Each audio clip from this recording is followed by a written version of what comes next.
الرحمن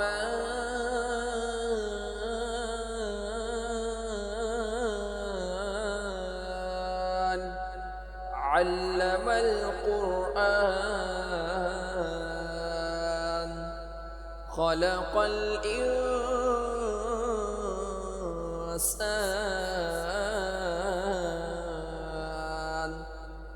علمه البيان